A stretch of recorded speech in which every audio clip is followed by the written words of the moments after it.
Vale, quiero empezar pidiéndoos algo, porque imagino que si estáis aquí una calurosa tarde de casi verano, es porque realmente tenéis interés por la física y os planteáis muy seriamente el estudiar esta carrera en la universidad.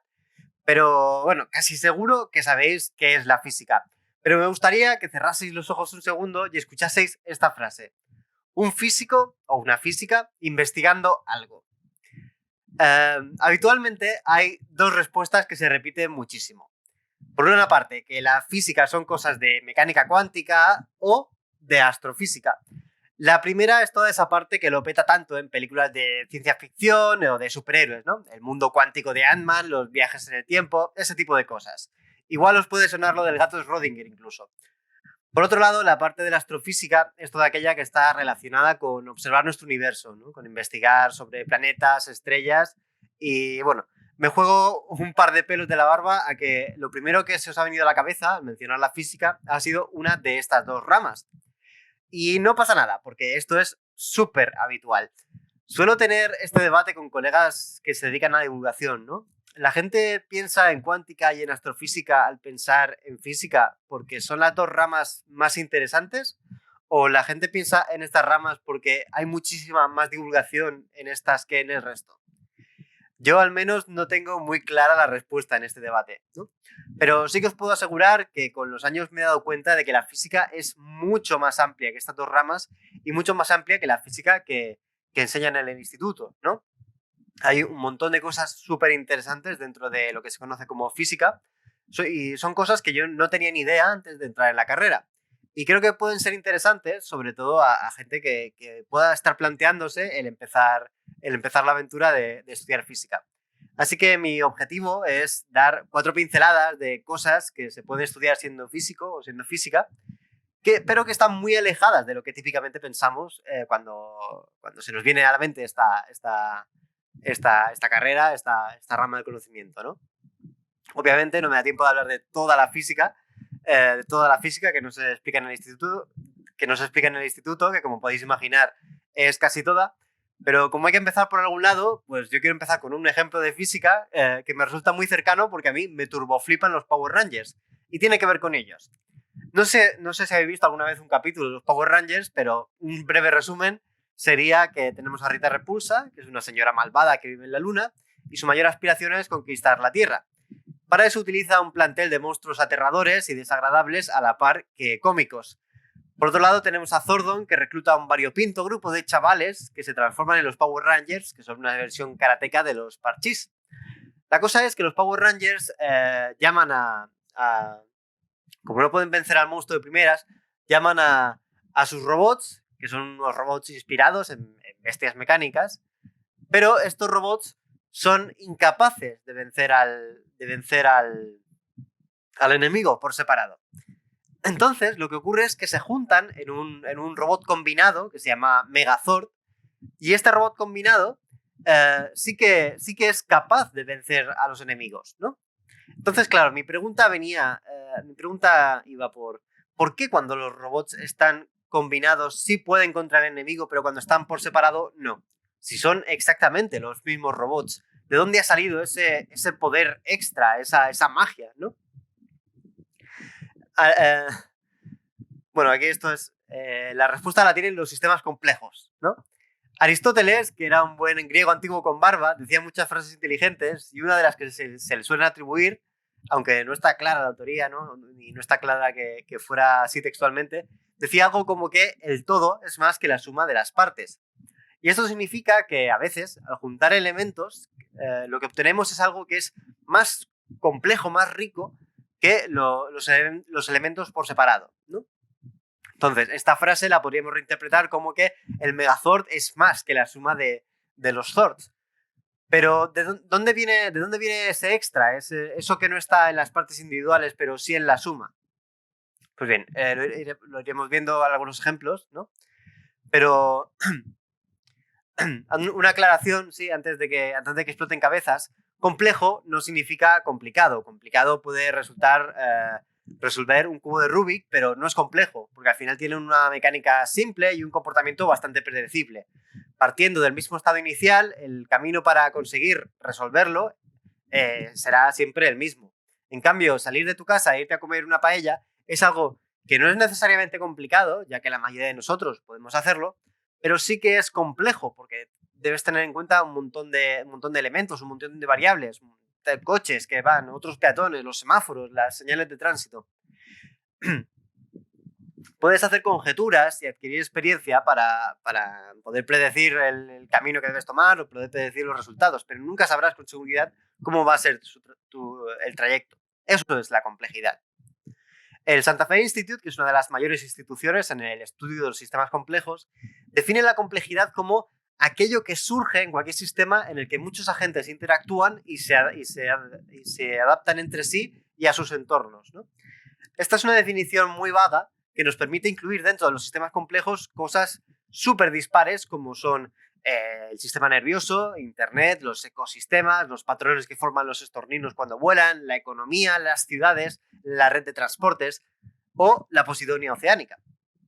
Incluso tú mismo eres una propiedad emergente, no eres ninguna de las células que te forman, sino que tu consciencia emerge de la interacción de tus distintas células, ¿no? La vida es emergencia. Todo esto es un poco la piedra angular de los sistemas complejos y es lo que los define, ¿no? Dentro de la ciencia de sistemas complejos, que forma parte de la física, hay un ejemplo concreto que me toca de cerca, porque yo soy de Mallorca, en las Islas Baleares. Y allí, en las aguas del Mediterráneo, nos encontramos con la Posidonia oceánica, que es una planta muy guay, porque su nombre científico es Posidonia oceánica, que es bastante irónico porque solo vive en el Mediterráneo, que bueno, no es un océano, sino un mar, ¿no? La cuestión es que esta planta forma praderas, pastos submarinos, en los que viven felices un montón de bichejos. Pero a veces se encuentran estos círculos sin vegetación. Claro, lo que vemos más oscuro son las praderas de Posidonia, pero encontramos zonas perfectamente circulares en las que no hay. Y claro, esto preocupa porque la Posidonia es una planta que crece muy poco a poco, unos pocos centímetros al año. Así que cualquier pérdida es irreversible a escalas de tiempo humana. Así que nos interesa entender por qué se forman estos agujeros en los prados submarinos. Y había teorías muy locas, como que eran restos de pruebas de bombas. E incluso a alguien se le ocurrió que tenían que ver con los círculos que aparecen en la vegetación terrestre. Como por ejemplo estos círculos que se conocen como círculos de hadas, ¿no? Una idea que puede parecer buena, pero que no tenía mucho sentido porque estudios recientes asocian estos patrones al estrés hídrico y a la presencia de termitas. Y bueno, pocos lugares menos semiáridos y con menos termitas hay que estar bajo el mar, ¿no? Pero en realidad resulta que la idea no iba tan desencaminada. Un equipo interdisciplinar de científicos y científicas, entre los que había biólogos y físicos del IFISC, realizaron un estudio en el que planteaban un modelo matemático que explicaba estos patrones de forma similar a los patrones de Namibia. Y es que al final la respuesta está en los sistemas complejos, ¿no? Lo que os comentaba de las bandadas de pájaros, de individuos interaccionando, o el cerebro, que son neuronas conectadas. Con la Posidonia ocurre algo similar. Tenemos distintos brotes de la planta que compiten entre ellos por los recursos. Y esta interacción es no lineal, que es la forma que tienen los físicos de decir que es una interacción que no es sencilla, ¿no? Esta interacción no lineal, sumada a un desbalance en la población de las plantas, acaba por generar estos patrones, ¿no?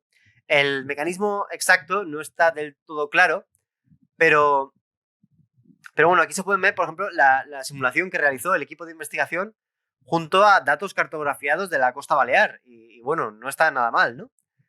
Todo esto ha surgido de la colaboración entre físicos que controlan bastante lo de plantear modelos matemáticos y biólogos que controlan bastante de plantas.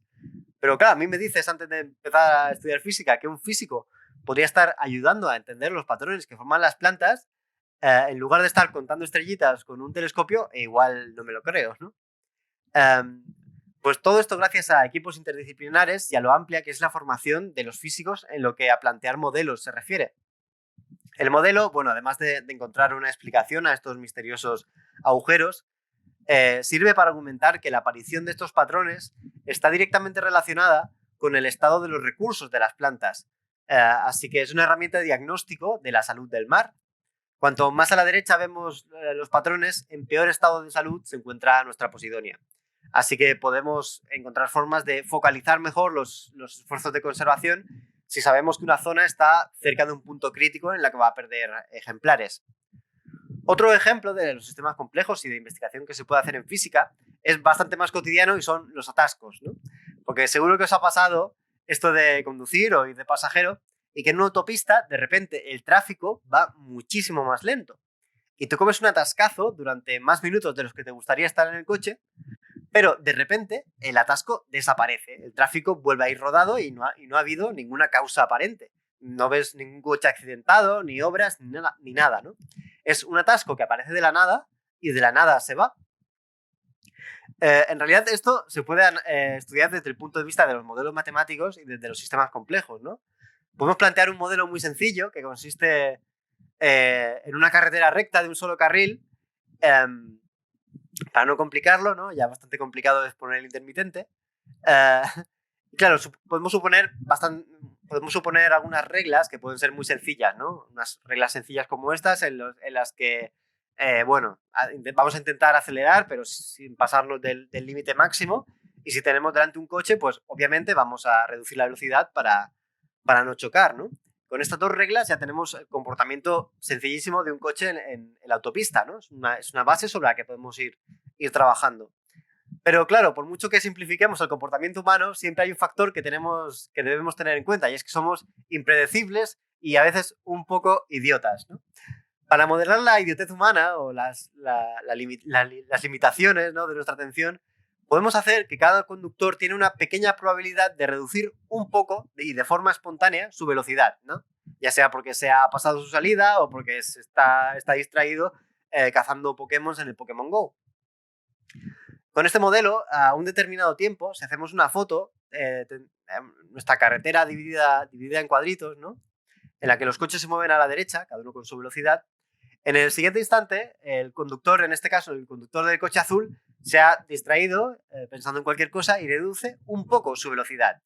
Esto obliga al coche que va detrás a que también la reduzca, lo que genera una reacción en cadena que va frenando a todos los coches que le siguen. El coche azul rápidamente puede volver a acelerar, pero el atasco ya se ha generado e irá viajando hacia atrás, hacia el lado contrario de la marcha. Si esta simulación la hacemos a lo grande, se obtiene esto. Cada punto negro es un coche y cada fila es un instante de tiempo. Como podemos ver, se generan atascos de la nada. Recordemos que no hay nada que esté obstaculizando a los coches, solo pequeñas reducciones aleatorias de velocidad. Y estos atascos van viajando en sentido contrario a la marcha.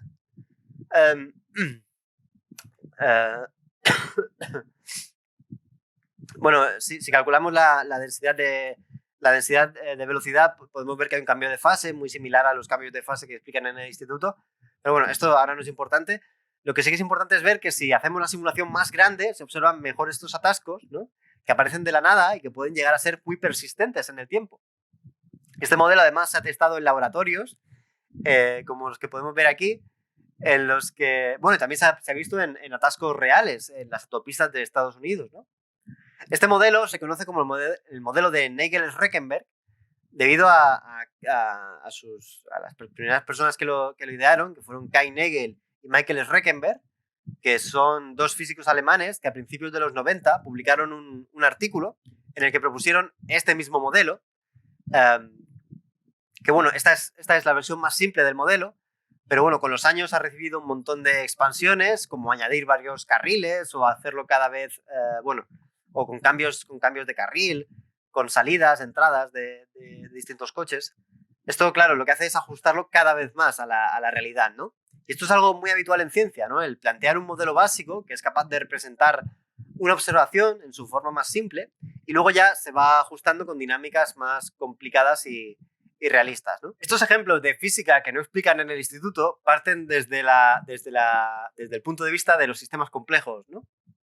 Un punto de vista que va un poco opuesto a lo que se venía haciendo en ciencias duras como son la física, ¿no? Pero esto lo explica muy bien el físico Philip Anderson en su famoso artículo More is Different.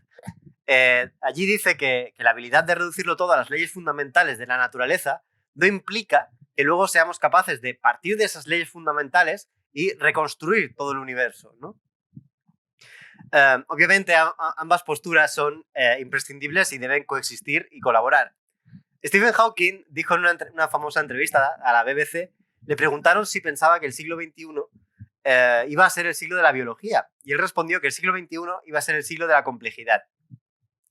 Y no andaba muy desencaminado, porque lo que llevamos de siglo tenemos pandemias que se deben estudiar desde el punto de vista de los sistemas complejos, tenemos cambio climático, que es lo mismo, y en 2021, el Premio Nobel de Física ha ido para 3 físicos que hacen investigación en sistemas complejos. Con esto espero que os vayáis de aquí con una visión mucho más amplia del tipo de problemas que se pueden llegar a estudiar desde la física, ¿no? Aunque sea física un poco exótica y que no explican en el instituto. Por supuesto, agradecer otra vez a la Universidad Europea de Madrid que me haya dado esta oportunidad y recursos para estar aquí hoy contándoos cositas.